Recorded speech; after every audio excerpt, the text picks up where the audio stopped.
Bismillahirrohmanirrohim. Assalamualaikum warahmatullahi wabarakatuh. Yang terhormat Ibu Fitri Faijah MH selaku dosen pengampu pada mata kuliah Fikih Muamalah Kontemporer serta teman-teman yang saya banggakan. Pada video kali ini kami akan menjelaskan tentang akad kafalah, wakalah, dan implementasinya dalam lembaga keuangan syariah. Sebelumnya, perkenalkan dulu kami dari kelompok 9, yaitu yang beranggotakan Husna Rapikah dan Muhammad Yusuf. Adapun daftar pembahasan kami pada video ini yaitu yang pertama, pengertian akad kafalah dan wakalah, yang kedua, dasar hukum akad kafalah dan wakalah, yang ketiga, rukun dan syarat akad kafalah dan wakalah, yang keempat, aplikasi akad kafalah dan wakalah dalam lembaga keuangan syariah, dan yang kelima, perbedaan akad kafalah dan wakalah klasik dengan akad kafalah dan wakalah kontemporer. Langsung saja materi yang pertama yaitu pengertian akad kafalah dan wakalah. Kafalah secara bahasa artinya aldamanu, menggabungkan, atau aldaman, jaminan, hamalah, beban, dan jamaah, tanggungan. Menurut istilah, kafalah adalah jaminan yang diberikan oleh penanggung atau kafil kepada pihak ketiga untuk memenuhi kewajiban pihak kedua atau yang ditanggung. Dalam pengertian lain, kafalah juga berarti mengalihkan tanggung jawab seseorang yang dijamin dengan berpegang pada tanggung jawab orang lain sebagai penjamin atau kafil. Oleh karena itu, kafalah merupakan akad yang mengandung kesanggupan seseorang untuk mengganti dan menanggung kewajiban hutang orang lain apabila orang tersebut tidak dapat memenuhi kewajibannya. Sedangkan wakalah atau perwakilan berasal dari bahasa Arab yang artinya pemeliharaan dan penyerahan. Wakalah dari sudut bahasa fuqaha berarti penyerahan tugas kepada orang lain untuk mengendalikan urusan-urusan yang tidak bertentangan dengan syariat Islam. Bisa juga didefinisikan dengan situasi di mana satu pihak memberikan kuasa kepada pihak lain untuk bertindak sebagai wakil bagi dirinya. Definisi yang lebih mudah adalah mewakilkan seseorang untuk melakukan sesuatu atau menjaga barang tertentu. Materi yang kedua yaitu dasar hukum akad kafalah dan wakalah. Dasar hukum akad kafalah memberi kepercayaan sebagaimana firman Allah Subhanahu wa taala dalam Quran surah Yusuf ayat 72 yang berbunyi qalu nafqidu su'al maliki wa liman ja'a bihi himlun ba'iru wa ana bihi ja'im, yang artinya penyeru-penyeru itu berkata, kami kehilangan piala raja, dan siapa yang dapat mengembalikannya akan memperoleh bahan makanan seberat beban unta, dan aku menjamin terhadapnya. Berdasarkan ayat tersebut, kata za'im yang berarti penjamin adalah gharim, orang yang bertanggung jawab atas pembayaran. Ayat tersebut memberikan penjelasan bahwa dalam jaminan atau tanggungan atau al-kafalah harus terkandung suatu perjanjian akad yang kokoh antara para pihak serta harus berlandaskan rasa saling percaya agar semata-mata akad itu terjadi karena keyakinan seorang muslim.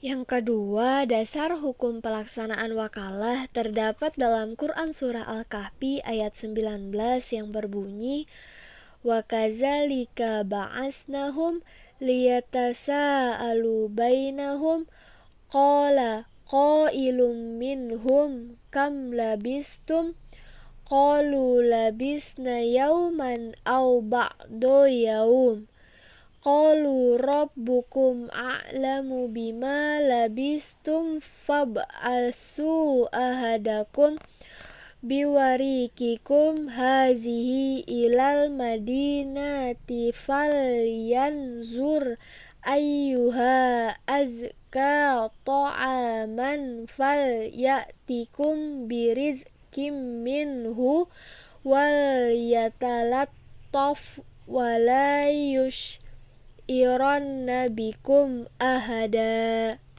yang artinya, dan demikianlah kami bangunkan mereka agar mereka saling bertanya di antara mereka sendiri. Berkatalah salah seorang di antara mereka, "Sudah berapa lamakah kamu berada di sini?"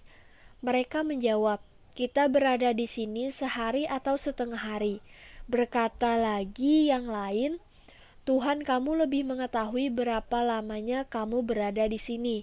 Maka suruhlah salah seorang di antara kamu untuk pergi ke kota dengan membawa uang perakmu ini, dan hendaklah dia lihat manakah makanan yang lebih baik, maka hendaklah ia membawa makanan itu untukmu. Dan hendaklah ia berlaku lemah lembut, dan janganlah sekali-kali menceritakan halmu kepada seorang pun." Pembahasan selanjutnya yaitu rukun dan syarat akad kafalah dan wakalah. Pertama, kita akan membahas terlebih dahulu rukun dan syarat kafalah. Yang pertama ada sighat. Kafalah bisa diekspresikan dengan ungkapan yang menyatakan adanya kesanggupan untuk menanggung sesuatu. Sebuah kesanggupan untuk menunaikan kewajiban, seperti ungkapan, "Aku akan menjadi penjagamu," atau "Saya akan menjadi penjamin atas kewajibanmu atas seseorang," atau ungkapan lain yang sejenis. Yang kedua ada makful bihi. Objek pertanggungan harus bersifat mengikat terhadap diri tertanggung dan tidak bisa dibatalkan tanpa adanya sebab syar'i. Selain itu, objek tersebut harus merupakan tanggung jawab penuh pihak tertanggung, seperti menjamin harga atas pihak transaksi barang sebelum serah terima, menanggung beban hutang yang bersifat mengikat terhadap diri seseorang. Selain itu, nominal objek tertanggung harus jelas, tidak diperbolehkan menanggung sesuatu yang tidak jelas atau majhul. Yang ketiga, kafil. Ulama fikih mensyaratkan seorang kafil haruslah orang yang berjiwa filantropi, orang yang terbiasa berbuat baik demi kemaslahatan orang lain. Selain itu, ia juga orang yang balik dan berakal. Akad kafalah harus dilakukan oleh seorang kafil dengan penuh kebebasan tanpa adanya paksaan. Yang keempat, makful anhu. Syarat utama yang harus melekat pada diri tertanggung atau makful anhu adalah kemampuannya untuk menerima objek pertanggungan, baik dilakukan oleh diri pribadinya atau orang lain yang mewakilinya. Selain itu, makful anhu harus dikenal baik oleh pihak kafil. Yang kelima ada makfulahu. Ulama mensyaratkan makfulahu harus dikenal oleh kafil, guna meyakinkan pertanggungan yang menjadi bebannya dan mudah untuk memenuhinya. Selain itu, ia juga disyaratkan untuk menghadiri majelis akad. Ia adalah orang yang balik dan berakal, tidak boleh orang gila atau anak kecil yang belum berakal. Dan yang terakhir adalah lafadz. Disyaratkan keadaan lafadz itu berarti menjamin, tidak digantungkan pada sesuatu yang berarti sementara. Selanjutnya yaitu rukun dan syarat wakalah. Yang pertama, rukun dan syarat wakalah yaitu orang yang mewakilkan atau al-muwakil. Seseorang yang mewakilkan atau pemberi kuasa harus yang memiliki hak atau mempunyai wewenang untuk bertasarruf pada bidang-bidang sesuatu yang diwakilkannya. Karena itu, seseorang tidak sah jika mewakilkan sesuatu yang bukan haknya. Pemberi kuasa mempunyai hak atas segala sesuatu yang dikuasakannya. Pemberi kuasa sudah cakap bertindak atau mukallaf. Yang kedua, ada orang yang diwakilkan atau al-wakil. Penerimaan kuasa harus memiliki kecakapan akan suatu aturan yang mengatur proses akad wakalah, sehingga cakap hukum menjadi salah satu syarat yang diwakilkan. Penerima kuasa adalah orang yang bisa menjaga amanah yang diberikan oleh pemberi kuasa. Ini berarti bahwa al-wakil tidak diwajibkan menjamin sesuatu yang di luar batas kecuali karena kesengajaannya.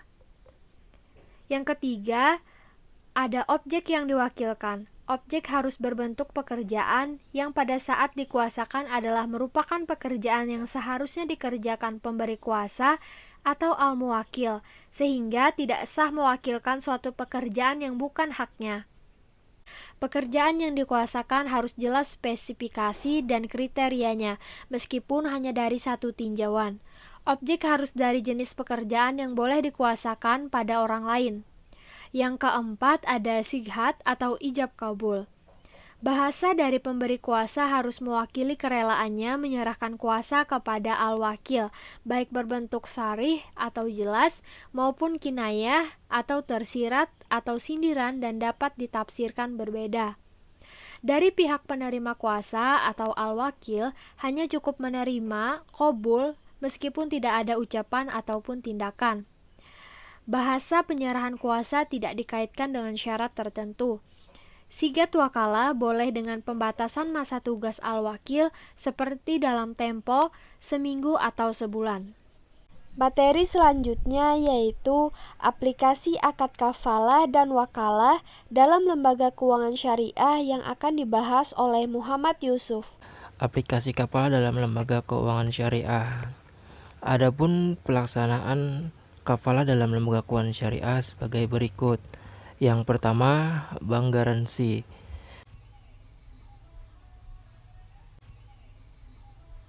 Jaminan diperlukan selain sebagai pemenuhan atas ketentuan undang-undang perbankan, juga merupakan salah satu kontrak garansi atas kemungkinan terjadinya risiko yang harus ditanggung oleh pihak bank.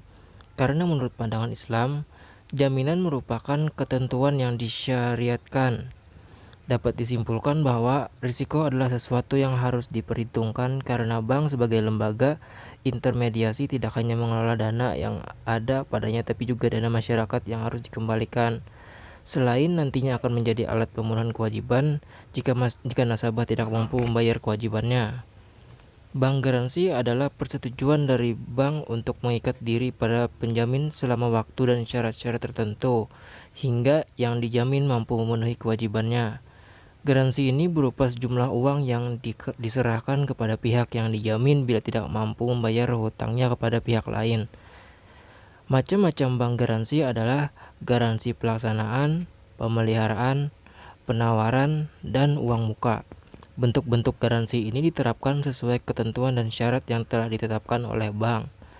Dan pada mekanismenya, menggunakan sistem al-kafalah bil ujrah, yaitu membebankan biaya kepada pihak penjamin sebesar 1,0% atau sesuai dengan ketentuan bank untuk keperluan administrasi. Yang kedua, asuransi bank syariah. Beberapa bank syariah mengaplikasikan asuransi yang mengcover biaya komersial maupun produktif. Mekanismenya yaitu peserta asuransi melakukan perjanjian pembiayaan dengan bank menggunakan akad sesuai produk pembiayaan yang digunakan bank, melakukan kerjasama dengan pialang asuransi untuk mengcover biaya yang dibutuhkan di bank dengan akad al-kafalah bil almal. Kafil dapat terdiri lebih dari satu orang. Selain pengaplikasiannya dalam dunia perbankan, dewasa ini telah membaca e-commerce yang menerapkan sistem jaminan atas hutang pembeli dalam bentuk pinjaman. Misalnya, beberapa aplikasi yang ditemukan oleh peneliti adalah Shopee Pay Later dari e-commerce, Shopee, Akulaku, dan Krediva.